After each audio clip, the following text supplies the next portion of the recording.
ಪಂಚಮಸಾಲಿ ಹೋರಾಟ ಅಂತಂದರೆ ಉತ್ತರ ಕರ್ನಾಟಕದಲ್ಲಿ ಪಂಚಮಸಾಲಿ ಅಂತ, ದಕ್ಷಿಣ ಕರ್ನಾಟಕದಲ್ಲಿ ಗೌಡ ಲಿಂಗಾಯತ ಅಂತ, ಮತ್ತು ಮಲೆನಾಡಲ್ಲಿ ಮಲೆಗೌಡ ಅಂತ, ಇವರೆಲ್ಲ ಒಂದೇ. ಪಂಚಮಸಾಲಿ ಅಂದರೆ ಹೊಲ ಉಳ್ತಕ್ಕಂಥವ್ರು ಅಂತ. ಯಾರ್ಯಾರು ವ್ಯವಸಾಯ ಮಾಡ್ತಾರೆ ಅವರೆಲ್ಲ ಪಂಚಮಸಾಲಿ ಅಥವಾ ಗೌಡ ಲಿಂಗಾಯತ ಅಂತ ಕರೀತಾರೆ. ಮೀಸಲಾತಿಗೋಸ್ಕರ ಸತತವಾಗಿ 16 ವರ್ಷದಿಂದ ಹೋರಾಟ ಮಾಡ್ತಾಯಿದ್ದು. 4 ವರ್ಷದಿಂದ ಹೋರಾಟ ತೀವ್ರ ಆಗಿದೆ. ಕಳಸರಿ ಮೊಮ್ಮೈ ಸರ್ಕಾರ 2D ಮತ್ತು 2C ಅಂತ ಮಾಡಿ 2Dನ ಲಿಂಗಾಯತರಿಗೆ 2Aನ ಒಕ್ಕಲರು ಕೊಟ್ಟಿದ್ದರು.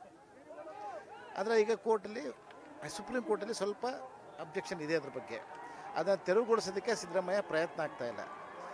2A ಜೊತೆಗೆ ಕೇಂದ್ರ ಸರ್ಕಾರಕ್ಕೆ OBC ಲಿಸ್ಟ್ ಕಳಿಸ್ಬೇಕು ಅಂತ ಪ್ರಯತ್ನ ಆಗ್ತಾಯಿದ್ದೀವಿ, ಅದನ್ನು ಮಾಡ್ತಾಯಿಲ್ಲ.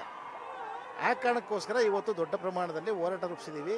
ಸಿದ್ದರಾಮಯ್ಯನವರು ಅವ್ರ ಜನಾಂಗವನ್ನು ಎಷ್ಟಿಗೆ ಸೇರಿಸಿದ್ದಾರೆ, ಆದರೆ ನಮ್ಮ ಜನಾಂಗವನ್ನು ಕೇಂದ್ರಕ್ಕೆ ಶಿಫಾರಸು ಮಾಡೋದಕ್ಕೆ ಹಿಂಜರಿಕೆ ಮಾಡ್ತಾಯಿದ್ದಾರೆ. ಭಾಳ ಬೇಸರ ಆಗಿದೆ. ಆ ಕಾರಣಕ್ಕೋಸ್ಕರ ಇವತ್ತು ಬೃಹತ್ ಪ್ರಮಾಣದಲ್ಲಿ ಹೋರಾಟ ಹಮ್ಮಿಕೊಂಡಿದ್ದೀವಿ. ಮುತ್ತಿಗೆ ಹಾಕ್ತೀವಿ. ಕೊಡದೇ ಇದ್ದರೆ ಸಿದ್ದರಾಮಯ್ಯನ ಸರ್ಕಾರ, ಕಾಂಗ್ರೆಸ್ ಸರ್ಕಾರ ತಕ್ಕ ಬೆಲೆಯನ್ನು ತೆರಬೇಕಾಗ್ತದೆ ಅಂತಕ್ಕಂಥದ್ದನ್ನ ಈ ಮೂಲಕ ಅವ್ರಿಗೆ ಎಚ್ಚರಿಕೆ ಕೊಡ್ತಾ ಇದ್ದೀನಿ.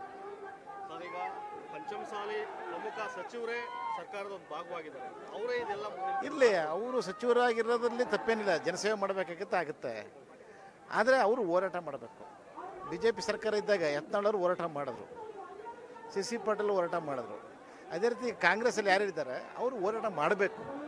ಈಗ ಹೆಬ್ಬಾಳ್ಕರ್ ಬಂದಿದ್ದಾರೆ, ಇಲ್ಲಿಗೆ ಬಂದು ಬೆಂಬಲ ಕೊಟ್ಟಿದ್ದಾರೆ. ಉಳಿದ್ರೆ ಕೆಲವು ಕೊಟ್ಟಿಲ್ಲ. ಆದರೆ ಕೊಡದೇ ಇದ್ದರೆ ನಮ್ಮ ಜನ ಅವ್ರಿಗೆ ಗ್ಯಾರಂಟಿ ತಕ್ಕ ಪಾಠವನ್ನು ಸಹ ಕಲಿಸ್ತಾರೆ ಅಂತಕ್ಕಂಥದ್ದು ಭರವಸೆ ಇದೆ. ಸರ್, ಕಳೆದ ವಾರ ಕಾಶ್ಯಪ್ನವರು ಬೆಂಗಳೂರಲ್ಲಿ ಪ್ರೆಸ್ ಮೀಟ್ ಮಾಡಿ ಹೇಳ್ತಾರೆ, ಜಯಮೃತ್ಯುಂಜಯ ಸ್ವಾಮೀಜಿಗಳು ಹೋರಾಟವನ್ನು ಮಾಡಬಾರ್ದು, ಸರ್ಕಾರ ಎಲ್ಲ ಪ್ರಯತ್ನ ಮಾಡ್ತಾ ಇದೆ, ನಾವು ಕೊಡ್ಸೋದು ನಮ್ಮ ಜವಾಬ್ದಾರಿ ಇದೆ ಅಂತ ಕೂಡ ಹೇಳಿದ್ರು. ಏನು ಜವಾಬ್ದಾರಿ, ಏನು ಹೋರಾಟ ಮಾಡ್ತಾ ಇದ್ದಾರೆ ಅವರು, ಏನು ಜವಾಬ್ದಾರಿ ಇದೆ? ಕೇಂದ್ರ ಸರ್ಕಾರಕ್ಕೆ ಶಿಫಾರಸು ಮಾಡಿ ಅಂತ ಹೇಳೋದಕ್ಕೂ ಹೆದರ್ಕತ್ತಾರೆ ಸಿದ್ದರಾಮಯ್ಯನಿಗೆ. ಅವ್ರು ಕಳೆದ ಬಾರಿ ಪಾದಯಾತ್ರೆ ಮಾಡೋದು BJP ಸರ್ಕಾರ ಇದ್ದಾಗ. ಕಾಂಗ್ರೆಸ್ ಸರ್ಕಾರ ಇದ್ದಿದ್ರೆ ಒಂದು 10 ಹೆಜ್ಜೆನೂ ಪಾದಯಾತ್ರೆ ಮಾಡ್ತಿರಲಿಲ್ಲ ಕಾಶ್ಯಪ್ನವರು. ಈಗ ಕಾರ್ಯಕ್ರಮಕ್ಕೆ ಬರೋಕ್ಕೆ ಹೆದರ್ಕತ್ತಾ ಇದ್ದಾರೆ. ನಮ್ಮ ಸ್ವಾಮೀಜಿನ ಟೀಕೆ ಮಾಡ್ತಾರೆ. ಕಾಂಗ್ರೆಸ್ ಸರ್ಕಾರ ಇದ್ದಾಗ ಅವರು ಇಲಿ, BJP ಸರ್ಕಾರ ಇದ್ದಾಗ ಹುಲಿ ಕಂಡಾಗ ಆರ್ಭಟ ಮಾಡ್ತಾರೆ. ನಾಚಿಕೆ ಆಗಬೇಕು ಕಾಶ್ಯಪ್ನವ್ರಿಗೆ. ಜನ ಪಾಠ ಕಲಿಸ್ತಾರೆ. ಅದೇನು ಭಾಳ ದಿನ ಏನಿಲ್ಲ, ಆಯಿತಾ? ಕಳೆದ ಸಾರಿ BJP ಸರ್ಕಾರ ಇದ್ದದಕ್ಕೆ ಕಾಂಗ್ರೆಸ್ಗೆ ಅನುಕೂಲವಾಗಲಿ ಅನ್ನೋ ಕಾರಣಕ್ಕೋಸ್ಕರ ಅವರು ಪಾದಯಾತ್ರೆ ಮಾಡಿದ್ರೆ ಹೊರತು ಜನಾಂಗಕ್ಕೋಸ್ಕರ ಮಾಡಿಲ್ಲ. ಜನಾಂಗ ಆಗಿದ್ರೆ ಬರಲ್ಲ. ಈಗ ಎತ್ತಾಳು ಫೈಟ್ ಮಾಡಿದ್ರು BJP ಸರ್ಕಾರ ಇದ್ದಾಗಲೂ. ಈಗ ಎತ್ತಾಳು ಬೇಕಂತ ತಿರುಗಾಡ್ತಾರೆ. ಜನ ಪಾಠ ಕಲಿಸ್ತಾರೆ ಅವ್ರಿಗೆ, ಕಾಶ್ಯಪ್ನವ್ರಿಗೆ. ಅನುಮಾನವೇನಿಲ್ಲ.